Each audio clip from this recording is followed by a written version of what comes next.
Thanks for listening to this podcast of Trending with Timmerie. If you haven't already subscribed, please catch us wherever you love to listen to your podcast, from the Relevant Radio app to Apple, YouTube, you name it, we are there. And if you listen on Apple Podcasts, please be sure to go and give us a 5-star review to help other people discover the podcast. Anything you share in terms of episodes, whether it's texting it to a friend, posting on social media, helps to build up the kingdom for God, to help confront the challenging issues we face as a culture, but with joy, with hope, and with an eternal perspective where our faith collides with everyday life, bringing eternal principles to help us live our life joyfully. What's trending? Bridging your Catholic faith with your everyday life. You're listening to Trending with Timmerie on Relevant Radio.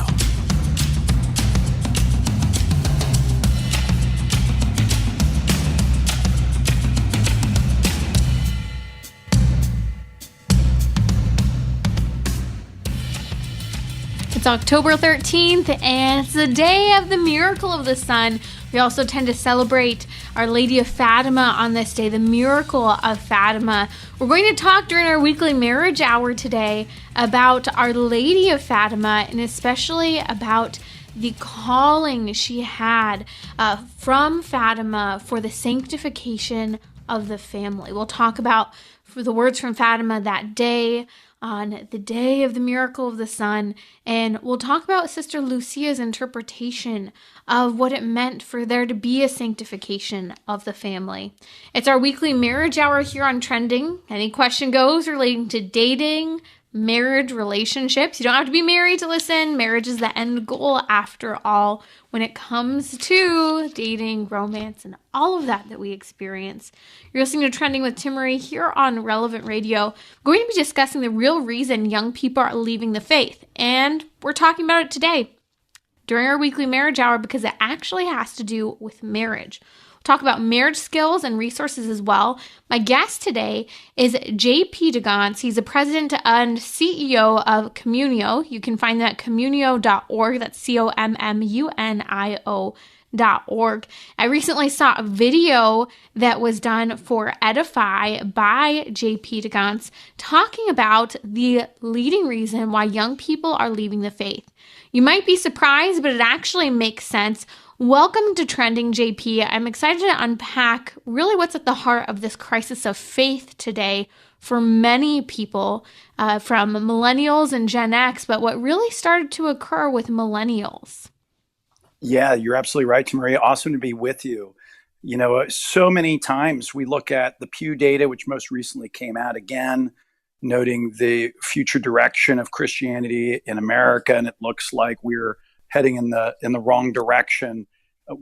Too few people recognize that the origins of it actually come from the collapse of marriage itself, right?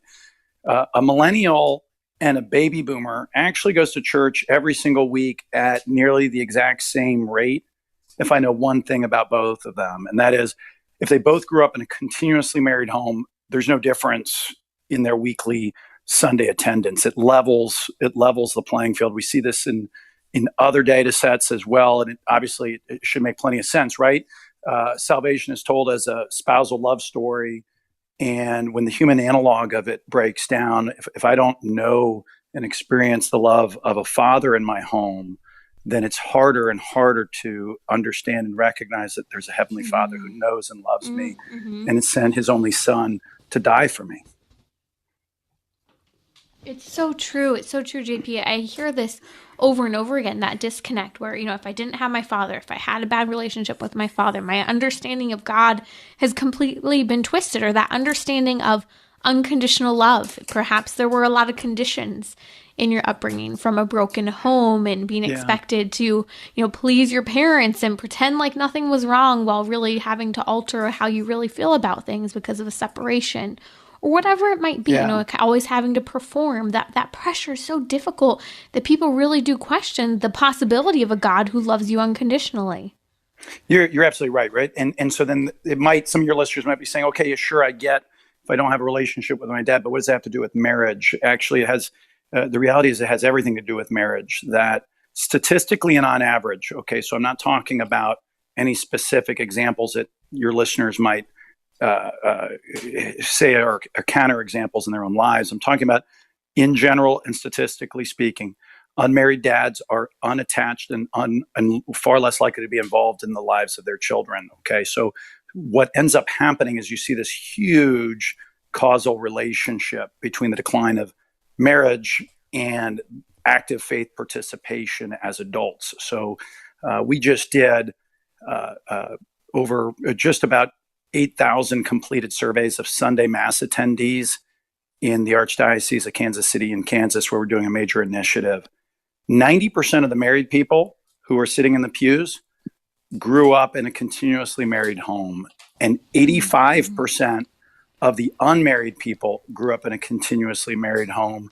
And then when we sliced it right down to the never married singles, okay, the youngest cohort in the pews, 97% of those people who are never married that are going to Mass on Sunday grew up in a continuously married home. Okay, so marriage is absolutely central, and it shouldn't, it shouldn't surprise us in a lot of ways. Pope John Paul II, who I'm named after, called for a new evangelization, and it just so happens he's the Pope of marriage and the family, right? I mean, he wrote, he wrote some terrific apostolic exhortations, Familiaris Consortio. He gave the gift of theology of the body to the church, and he frequently led by seeking renewal of marriage and family life. And that's if we're going to really spark authentic renewal, it has to, Timmerie, it has to involve a renewal of marriage and family life. You know, everybody talks about a decline in vocations right now. You can't help but see that there's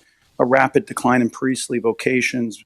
You know, there's 38% fewer priestly vocations since the year 1970. But if you look at the decline of Catholic weddings, okay, they're down two times as much as priestly ordinations. There's 77% fewer Catholic weddings each year, according to CARA's data. And so this is huge. Overall, there's 61% fewer weddings in total since 1970. Yep. So obviously plenty of people are getting married outside of the church, but still there's 61% fewer folks getting married. And it's rewiring our demographics and changing how really we relate to God. I mean, that's significant, 1970 to 2019. I know 50 years is a long time, but to see the demographic change, and you mentioned that about 77% of Catholics, there's a drop in weddings. And I mean, that's really for what would have been 4 people married back then, it's only 1 person for every 4 people married today. That's a very significant drop, and it's a drop in both these people attending church to begin with, but then if they are attending, are they choosing to get married, and are they choosing to get married in the church as well? It's a stark, I think, awakening for many people who realize we're trying to fix what's happening in the church. We're trying to fix the godlessness in our society. But as you pointed out, which is very clear, the health of the family is very, very the health of the family leads to whether or not people will practice their faith at the end of the day. So if we want faith-filled people, that's what we need. Yeah, that's absolutely right. Right. And look, we don't anthropomorphize God, right? Like I don't place my fatherhood on top of God. I'm a cheap imitation of the real thing, right? As a dad, I've got 8 kids, and anything that's good about my fatherhood is only because it's a participation in the fatherhood of the Heavenly Father, right? And so we see obviously in Ephesians 5, and we see elsewhere in 1 Corinthians 13, you see the importance of Christian marriage, right? And you see that Christian marriage is an icon, obviously, of the love of Jesus, the bridegroom, for his bride, the church, right? And so as that human analogy breaks down, what you're starting to see is obviously God. It's in the human analogy is part of God's plan, right? And as it breaks down, our faith doesn't pass on quite so easily. And so we did a study with the Barna Group and just looked at what churches are doing in the area of marriage and relationship. And I'm here to tell you that as Catholics, we've got tremendous theology, right? But we have to move from making marriage the object of our theology to making it the subject of our ministry. 82% of all Catholic parishes spend no money each and every year on marriage and relationship ministry. And I have a brother who's a Catholic pastor down in Vero Beach, Florida, and I know canonically he's required to go on a spiritual retreat every year, right? And when he comes back from a spiritual retreat, nobody says to him, "Oh gosh, Father, is there something wrong with your vocation," right? But how many times do we think if someone tells us, "Hey, I went on a marriage retreat with my wife, or I went to a marriage class with my wife," how frequently are we likely to assume that maybe that person is having some problems, maybe they're struggling, right? That's the only reason they would do that. If that's our first reaction, then the first thing is we got to change our reaction, right? Our path, my vocation, is as a married husband, and so I need to grow in my discipleship with Jesus through my vocation, and that means deepening in my love for my spouse and working on that vocation. That's just be normative, right? Everybody should do that. We should always want to be have as good and as healthy of a marriage as we possibly can be. If we've got a great marriage, then great. We need to keep working on it and investing in it. And in the same way that proper diet and exercise is for everybody, including the healthy, right? So these are just some things that we need to keep in mind at the parish level. We got to help our married people live a rule of life that helps them deepen in their holiness as married people. And in so many parishes, there's a lot of men's ministry, men's groups, women's groups, and I don't mean to take too much away from those, but again, I don't have a vocation to be a man. I have a vocation to be a married man if I'm married, right? Like that's my vocation, right? And so feed me there, feed me in my vocation. Don't let it be too generic or overarching, I think, is sometimes the challenge, that we try to meet the needs of too many people at once rather than focusing on the real need. And the need, again, that's being pointed to is the real reason young people are leaving the faith. That's JP de Gance from Communio here on Trending with Timmerie. Something we haven't talked about yet, JP, is the fact that most people who are leaving the faith are actually leaving between the ages of 10 and 20. And we talk about that here on Trending. There are a lot of people who, identify as a nun, not identifying with any religion whatsoever. But what's always, I think, astounding and is a wake-up call is that these kids aren't leaving, when they go away to college and they're making their own decisions. No, we see this especially with young people, talking to them day in and day out, that they're leaving in their early teen years. And often this is chalked up to the fact that, they're becoming more enlightened in school and they're learning all of these different worldviews, which is true. But it's also the age where they're really realizing the pain often of those broken homes and questioning God, not just from an intellectual standpoint, but from the standpoint of how this has impacted them emotionally, whether or not they believe in God in the midst of the brokenness they themselves have experienced within the context of what was supposed to be the primary influential relationship that led them and ushered them in emotional, physical, and psychological security. Yeah, no, you're absolutely right. You reference a great study done called Going, Gone, and they looked at and interviewed a number of former Catholics, and 74% said they left between the age of 10 and 20, with the median age of a young person, an adult, saying that they left their Catholic faith being 13, right? And if we think young about that, it's really young, right? And I think we're so very frequently inclined to, we want to look at survey data in the sense of I want to know your opinion. I want to know why you left the church. I want to know why you stopped going. I want to suggest to all of our listeners here that frequently we understand a lot less about why we do the things that we do than we perhaps often understand. And so frequently, it's not that people are being dishonest in surveys. They give the reason that they think is the most likely answer. These are sometimes called rationalizations, when you it's extremely rare, right, for a person to say something like, well, "Why'd you stop going to church?" "Well, I just had a failure to attach to my father. I just didn't have a great relationship with my dad." And so they don't say that because they don't think to say that. That would be a deeper underlying psychological motivators. So the answers are really left brain rationalizations that come in later. And as clergy, as Catholics who are interested in evangelization and discipleship, we might be tempted to think that those explanations are at face value accurate, right? I'll share an anecdote. We have a nanny who's a friend. She had nannied for us to help us out at different times. She's really just a great friend of ours. And she shared with us, we learned, she'd gone to Mass each week, but she had been to confession since confirmation as a child. And it's through our relation with her over the years, she shared that she had a really estranged relationship with her father. And through the research on my work, I started to connect the dots and thought maybe there's something there. And we were out to breakfast one morning, and we were talking about it, just hearing and listening to her own journey, her own story about her family and her faith. And I leaned in and I just shared with her. I said, don't allow your inability to have a relationship with your dad to stop you from having a deeper or more meaningful relationship with our Heavenly Father. He loves you. He wants you to come back to Him in confession. Come back to confession, right?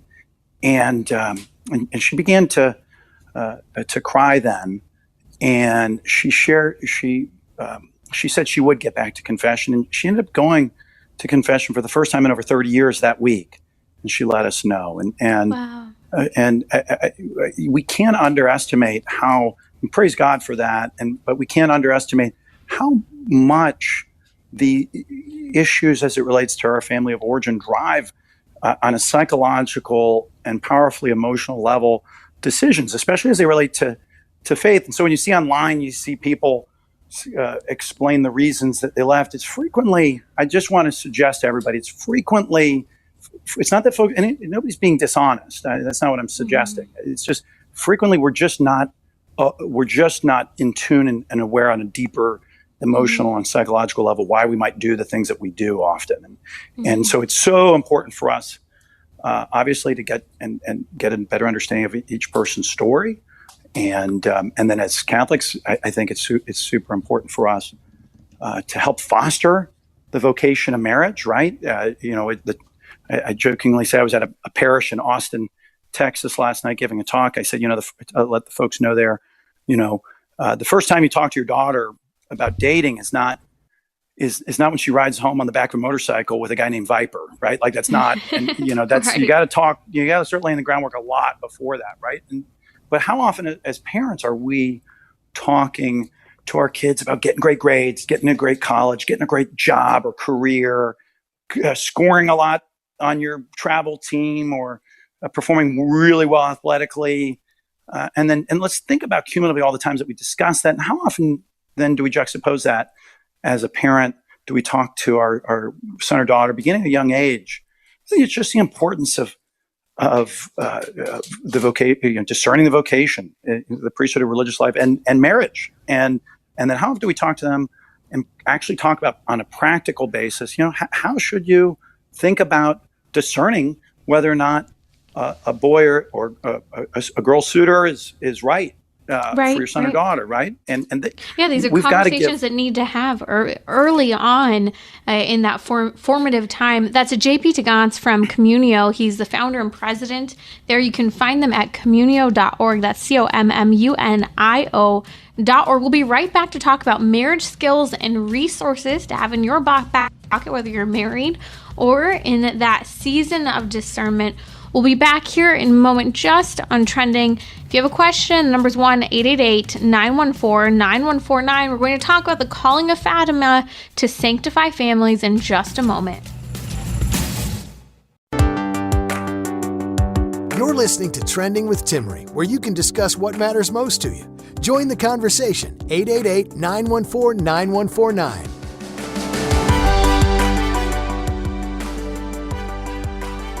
Welcome back. We're going to talk about Our Lady of Fatima here, October 13th. It marks the miracle of the sun. And we're going to talk about the calling of Fatima to sanctify families. We'll come to that in just a moment, as well as Sister Lucia's interpretation of what that meant. But before we do, joining me now is JP de Gance from Communio. You can find them excellent resources on marriage at communio.org. That's COMMUNIO.org. And JP, I want to talk about skills and resources that are needed in marriage. You guys partner and work with parishes as well as in the secular society right now, helping to build up marriages. What skills do you think Catholic spouses need that we could or should be receiving or being educated on in the church that we're just missing out on as married people? Yeah, absolutely. First and foremost, I'm going to draw an analogy, Timmerie, with the priestly life for any clergy listening and for all the lay people listening, right? When a man goes and enters seminary today, universally, the first year they're there is basically a detox year now, where they're disconnected from the culture, and they can be better formed on a human level, so that the later spiritual formation can get layered on top of that effectively, right? And think about that. If a man enters seminary, this is among a man who's prayerfully discerned and thinking about his vocation. How much more so do married people need better human formation, right? We know as Catholics, grace builds on nature, okay? And obviously, a regular prayer life is super important. Reception of the sacraments is super important. We know this, but what we frequently don't know is what we need on a human level. In my book, Endgame, which any of your listeners can pick up on Amazon, or you can go to endgamebook.org. That's endgamebook.org. I go into 10 different skill areas, right? 5 are interpersonal, how I relate to my spouse, and 5 are intrapersonal, right? How do I relate to the inner self, right? And there's skills that are known and knowable, teachable. I'm not going to talk about all 10. I'll give a couple examples of some. Obviously, folks understand the importance and need to have shared expectations, right? In relationships and marriages, one of the most powerful negative emotions is betrayal, and it's often not infidelity as betrayal in marriage, but this idea that this isn't what I signed up for. This isn't at all what I expected. I thought we'd be able to spend time together, and he's at work and he's home too late, and I don't get to see him, and I'm exhausted. I'm putting the kids to bed, or vice versa, whatever it might be. That can actually elicit, right? Yeah. And that can elicit the emotional fear of betrayal in us. So then there are skills that are practicable and knowable about, okay, how do we communicate our expectations with each other effectively, and how do we figure out ways to meet one another's expectations, okay? And so that is wrapped up in 2 different skills, the communications and the expectations management skills, okay? And so at the parish level, frequently, we as Catholics, we go when we're engaged, and you go to the pre-Cana event, and I'm going to be intentionally critical about these in general. Mine was so awful. Mine too was awful. And I jokingly call it the baton death march of marriage. What happens? You show up, and it's an 8-hour ordeal, 9-hour ordeal, and you get lectured and talked to for 8 or 9 hours.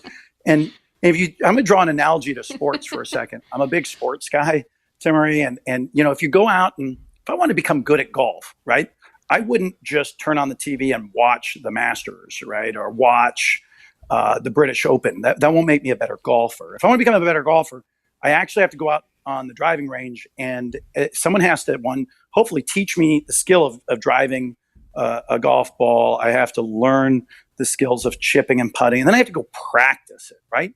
If you're going to be good at anything, you have to practice the skills necessary to be good at it. And we know in the spiritual life, this is true. You don't just show up and all of a sudden you're in the unitive way. You have to actually, corresponding to God's grace, you cultivate the skills of the spiritual life. And this is also necessary on a human level in marriage. Okay, we have to practice the skills.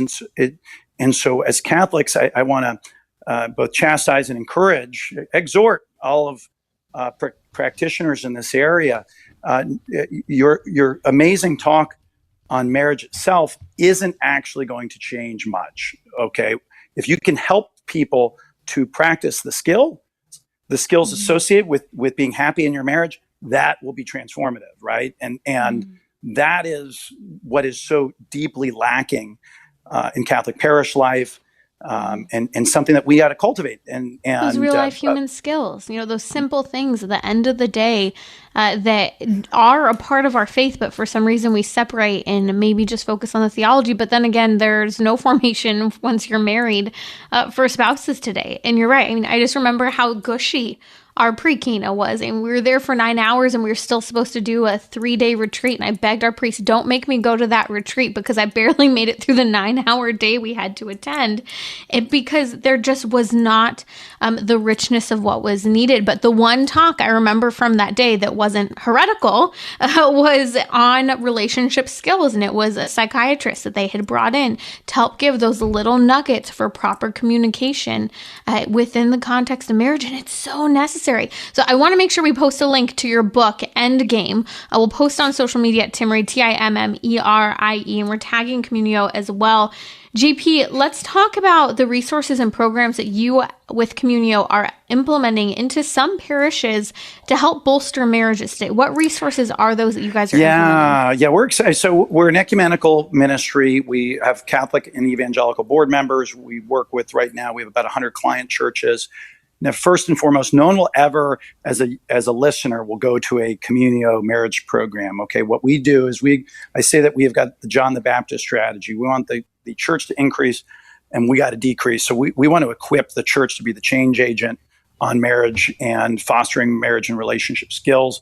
We want to equip parishes to become evangelizing hubs for healthy relationships in marriage. Okay, so then.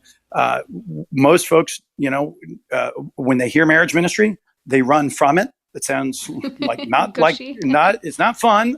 And then trying to get a guy to show up to a marriage ministry, you think I'm going to share my feelings? You got to be kidding me. That's you might as well, the level of difficulty is like splitting the atom. So when we work with parishes, and we currently are working with 10 parishes, for instance, in Kansas City, Archdiocese of Kansas City, Kansas, working with parishes, about 10 in the Archdiocese of Denver, working with parishes in a parish in Boston, Bridgeport Diocese, the Archdiocese of New York, Palm Beach Diocese, all around the country. And when we do this, we first want to create an environment that's where marriage ministry feels like fun. And you may not even realize that you're doing ministry and working on your skills, right? So I jokingly say I'm not just the hair club president, I'm also the client. My brother, who I mentioned earlier, is a Catholic pastor, and he's one of our partner parishes. And he regularly, they have fun activities for their couples. And for instance, I think they most recently had a hoedown, and they brought in somebody to teach country line dancing. And then they mixed in relationship skills activities in between dances for couples to pour into their marriages. He's had couples come back to them and say, this saved my marriage.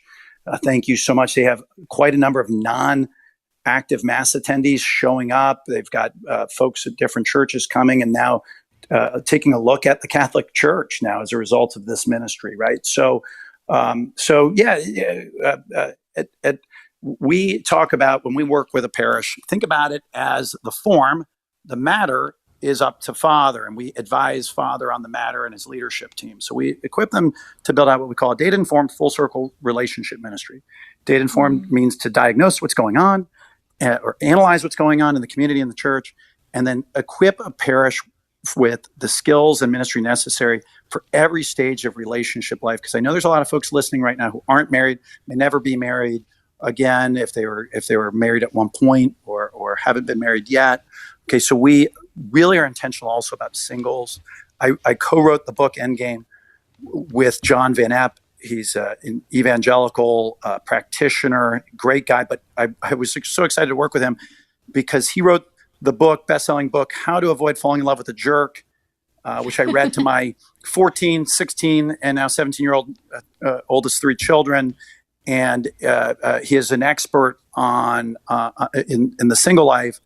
And so we work with parishes to also develop what are the skills for single people, for relationship discernment, for forming healthy relationships, even the idea of having healthy Christian friendships, right? A lot of the skills that help you be good and have a healthy marriage. At the end of the day, when you peel them back, they're really skills that foster human relationship and friendship, right? I deepen in my friendship Very with my true. wife, right? Yep. And so then it also helps with others. So I say all that to say that there really isn't, there shouldn't be an excuse for any and every parish to have a relationship ministry. It's the need. I think Mother Teresa said in the year 2000, I think it was 2004, she said that loneliness is the leprosy of the West. And in so many ways, she said it's worse than our poor of Calcutta. And right now, These challenges, I think, in marriage, and we'll get JP back in just a moment. Saint Teresa of Calcutta was so focused on many of the wounds within the context of the family and marriage and that isolation. It was so profound. JP's correct with regard to the loneliness and isolation, but the loneliness and isolation, not just that occurs for a single person, which is very serious, but within the context of living a married life, we have so much available at our fingertips in terms of material opportunities, but also in terms of communication. Yet at the same time, we're not finding ourselves more satisfied by the incredible technological advancements materially or socially in terms of communication. And so what St. Mother Teresa and others have commented about coming in between the 20th and 21st century are most poignant within the context of marriage in particular. We are so grateful for JP de Gance from Communio. He's a founder and president there. They're partnering with individual churches and dioceses across the nation to help dive into what's happening within local communities and how can we work to provide marriage ministries that are actually feeding the people and meeting a need, and ones that men aren't scared to go to, or vice versa, women as well. So be sure to check them out at communio.com. Again, that's communio.org, communio.org. We post a link in the podcast notes for this episode, as well as on social media, as well as to that very practical and helpful book called Endgame to help build up those skills to strengthen marriages through the hard times and through the good times before it becomes a problem. You're listening to Trending with Timmerie here on Relevant Radio. We celebrate Our Lady of Fatima today. She kind of gets two feast days because today marks the anniversary of the miracle of the sun. We'll talk a little bit about the miracle of the sun and one of the last messages and callings of Our Lady of Fatima to sanctify families on that final apparition. And we'll talk about Sister Lucia's comments and really building up marriage within our families. And if you're not married yet, I loved listening to the importance of marriage and good things about marriage beforehand, so that when it came time, there was greater strength and understanding what we were entering into in that vocation or supporting others in it. We'll be right back here on Trending with Timmerie. You're listening to Trending with Timmerie, where you can discuss what matters most to you. Join the conversation, 888-914-9149.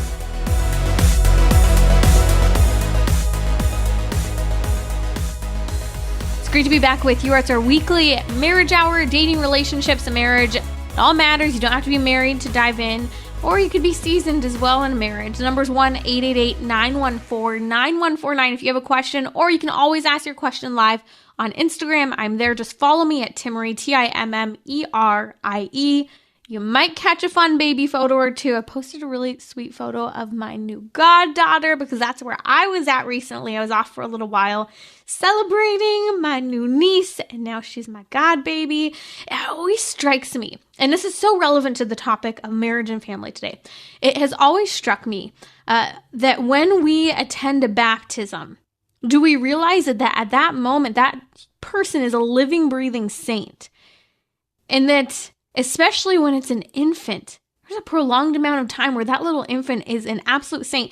And we are responsible as the community, as friends, family members, parents, godparents, to help informing and educating to keep that precious child a saint, to preserve them in their sanctity. And I think that's much of what this conversation is about today. So today is one of the two quasi-feast days of Our Lady of Fatima. You know it is May 13th, but also October 13th marks the miracle of Fatima, also known as the miracle of the sun. Now, Sister Lucia in some of her latter days and in a letter that she wrote was actually very, very providential in a prediction she made. A prediction in something I think very formed in her knowledge based on the revelations and the apparitions she received at Fatima. And remember, Sister Lucia received apparitions for years, both before and after the miracle of the sun. But Sister Lucia wrote this: "The final battle between the kingdom of the Lord and the kingdom of Satan will be about marriage and the family." She goes on in that same statement to talk about how viscerally people will be attacked who defend and promote marriage and the family. Doesn't sound like anything we are experiencing today. Well, here are a few pieces of data from the recent U.S. census that was conducted when everyone was stuck at home in the midst of COVID. It shows that less than 18% of United States households are married families today with minor children. So fewer than ever before are homes filled with children and with children in those younger years. Also today, this is astounding, only 4 in 10 children are born to married parents. By the time a child hits their high school year, only about 1 out of 2 students have actually been raised continuously by both the parents. The breakdown of the family, the lack of marriage, children outside of wedlock is on the rise. And this is something we see just 100 years, and in fact, for many years prior to this, after the apparitions of Our Lady of Fatima. That last public apparition, known as the Day of the Miracle of the Sun, that we mark today on October 13th, going all the way back to 1917. Can you believe that was 105 years ago?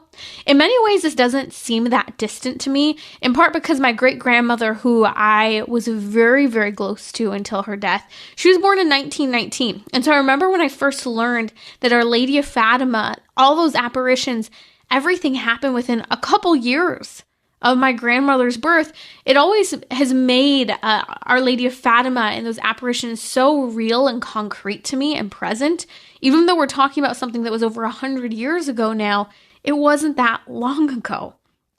And Our Lady of Fatima, so briefly, if you don't know about the miracle of the sun, the miracle of the sun, again, occurred on October 13th, which is why we often still celebrate Our Lady of Fatima on this day, in 1917.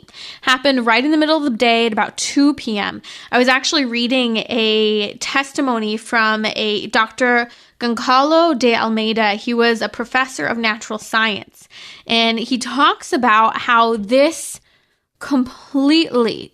miracle of the sun completely defied science. And he talked about how he gazed at what was the sun, that it became something you could actually look at without having to squint or cover your eyes.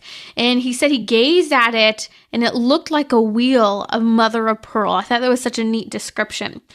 Sister Lucia, one of the 3 and really the main seer who saw these visions and saw more of them as well and lived much longer than Jacinto and the other, just slipped my mind, Francisco and Jacinta.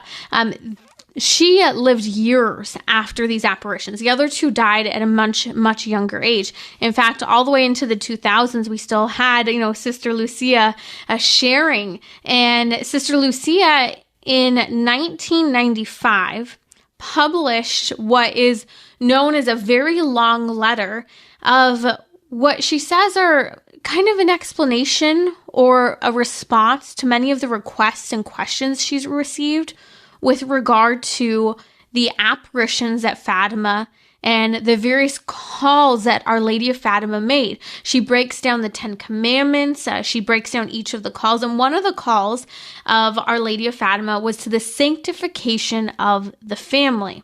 Now, this call in particular, Sister Lucia notes, occurred on October 13th, 1917, on the Day of the Miracle of the Sun that we're celebrating today. And she comments, Sister Lucia says, "While the people were gazing in astonishment at the sun, as it had gone pale in the light of the presence of God, the 3 children saw, including herself, beside the sun, 3 distinct and to us significant apparitions. One of the apparitions she points out was the apparition of the Holy Family. She had Our Lady and the child Jesus in the arms of Saint Joseph, blessing the people." This is how Sister Lucia interprets this. She said, in times of such as the present, again, this was written in 1997, when the family often seems misunderstood in the form in which it has been established by God and is assailed by doctrines that are erroneous and contrary to the purpose for which the divine creator instituted it, surely God wished to address to us a reminder of the purpose for which he established the family in the world. So what Sister Lucia is saying is she believes that one of the very last visions that she had in the apparition of the Holy Family on that last major day, the miracle of the Sun, the fact that it was of the Holy Family, Our Lady and the child Jesus in the arms of St. Joseph blessing the people, she found this very significant at a time when we don't understand the family anymore. We talked about this yesterday on Trending.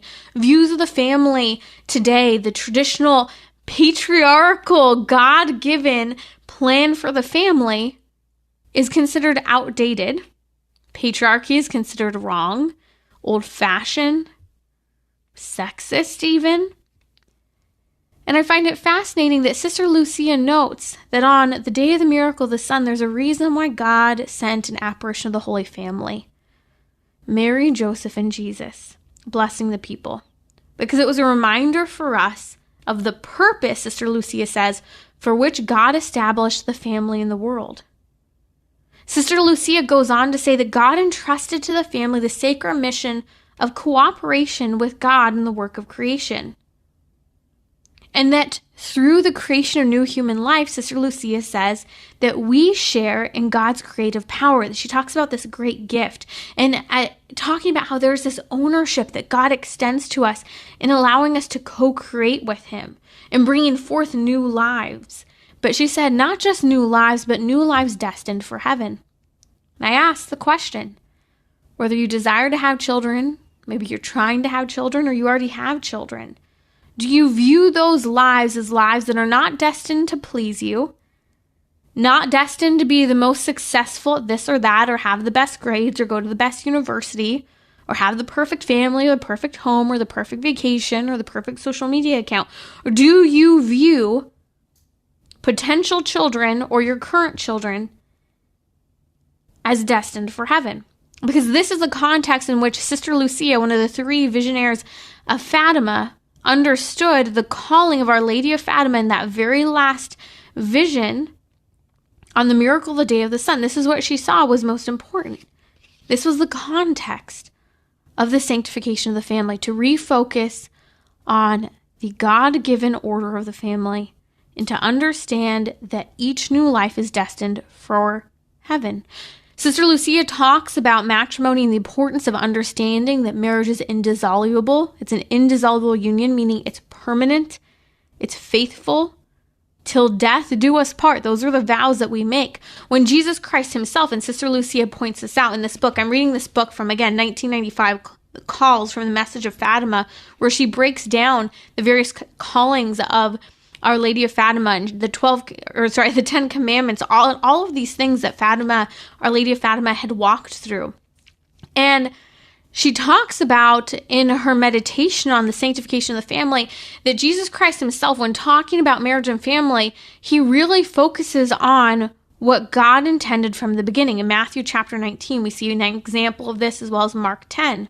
What therefore God has joined together, let no man put asunder. In other words, God plans out what marriage and family looks like. It's been planned from the beginning. Don't go off of course. What was prevalent and relevant at the dawn of creation is relevant today when it comes to human nature, the rearing of children, and the purpose of human life. Sister Lucia later goes on in talking about matrimony. She says, what God has joined together, let no man put asunder, quoting our Lord Jesus Christ. But then she then says, they become one by the bond of love, that is the spouses, that led them to commit themselves to each other in the one ideal of cooperation with God in the work of creation. And this involves a sacrifice and immolation that the giving of oneself always implies. She said this involves mutual understanding, forgiveness, and pardon. She said it is thus that a home is built up and made holy and gives glory to God. So Sister Lucia is giving us a little hint into some of the things that need to be done within our marriages as she's interpreting the messages of Our Lady of Fatima, at least what she's pondering, thinking, as people are asking her what the sanctification of the family means. She's saying, focus on the fact that God joined man and woman together, and no one is meant to interrupt that. It's a bond of love. And she mentions we need cooperation. So it's a challenge for us married spouses to cooperate with each other, and children to cooperate with your parents. She talks about the importance of sacrifice, of making sacrifices. That means when something's difficult, when something's hard, when you don't want to do something, you suck it up by offering it up. It's not just a, hey, let me endure this pain, but let me offer this to you, Christ, just as you offered the pain of all of the sins of the world, of each of those wounds, the crown of thorns. Let me offer this to you, this little thing that's annoying me about my spouse, or the fact that for an hour and a half today, as I tried to get a half an hour workout in, and my child decided 10 times she needed a new piece of food to snack on, and then she needed her blanket, and then she needed this, to which at what point you throw your hands up. I don't know why I ever try to work out while she's awake. But these little things that happen day in and day out that are so frustrating, that are opportunities not to just suck it up, but to sacrifice, to offer up those challenging moments for a moment, an opportunity of virtue, an opportunity to love the person that's in front of you, and at times just drop everything. Sister Lucia, in interpreting the call to the sanctification of the family and commenting on it, she talked about the importance within the marriage of mutual understanding. That means we actually try to understand our spouse, not assume what they think,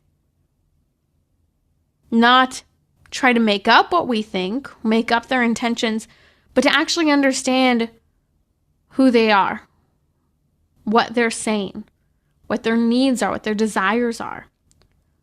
Sister Lucia also says that we need to focus on forgiveness, but not just forgiveness, but pardoning, just letting go of it, allowing someone to be pardoned and not hold something over their heads. She says, it is thus that a home is built up and made holy and gives glory to God.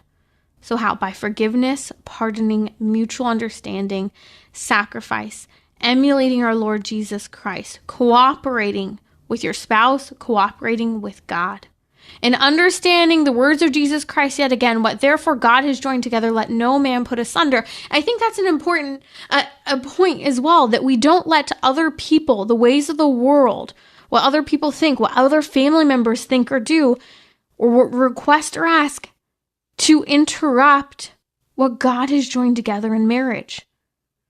I was just talking to my husband about this. It's so easy to almost be interrupted by so many other people and other ideas in the world when it comes to our marriage. And we have to say, no, this is our marriage.